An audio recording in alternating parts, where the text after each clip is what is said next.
Hello madam, 6th episode విన్నర్ని announce చేద్దామా? Hello, తెలుసు నాకు కూడా మన పార్టిసిపెంట్స్ ఎంత ఈగర్ గా వెయిట్ చేస్తున్నారో నేను అంతే ఈగర్ గా ఉన్నాను విన్నర్స్ ని అనౌన్స్ చేయడానికి. మన 6th ఎపిసోడ్ క్వశ్చన్ వచ్చేసి బ్రేస్లెట్స్ ది చేసామండి. సో దానిలో ఒక బ్రేస్లెట్ ని చూస్ చేసి నేను లెంత్ ఎంత అని అడిగాను. సో ప్రాపర్ గా కరెక్ట్ గా 61 మెంబర్స్ కరెక్ట్ ఆన్సర్ ఇచ్చారండి దీనికి. So 6th episode question the answer వచ్చేసి 7.5 ఇంచెస్ అండి లెంత్ వచ్చేసి.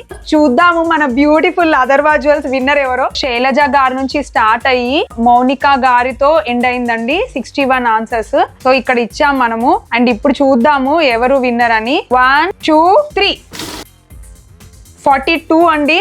సో 42 చూసేద్దాము ఎవరు అనేసి. సంయుక్త అండి 42 వచ్చేసి. సంయుక్త గారు కంగ్రాట్స్ అండి, you on the beautiful studs from Atharva jewels. So చూడండి ఎంత బాగున్నాయో. సంయుక్త గారు మీరు ఆఫీస్ వేర్ కి కూడా యూస్ చేయొచ్చు, చాలా బాగున్నాయి. డైమండ్ స్టడ్స్ లాగా ఉన్నాయి అనమాట, దాని రిప్లికా లాగా ఉన్నాయి. So complete CZ and with big ruby stone తో, అండ్ రూబీ కూడా చాలా ప్రీషియస్ స్టోన్ తో వచ్చింది. బ్యూటిఫుల్ స్టడ్స్ అండి. కోన్ బనేగా కరోడ్పతి ఎపిసోడ్స్ విన్నర్స్ ని అనౌన్స్ చేసినంత ఎక్సైటింగ్ గా అమేజింగ్ గా ఉందండి. ఇంకొకటి జస్ట్ ఒక్క ఎపిసోడ్ ఒక విన్నర్ ని అనౌన్స్ చేయాలి. జస్ట్ వెయిట్ చేయండి, విన్నర్స్ ఎవరో తెలుసుకుందాం.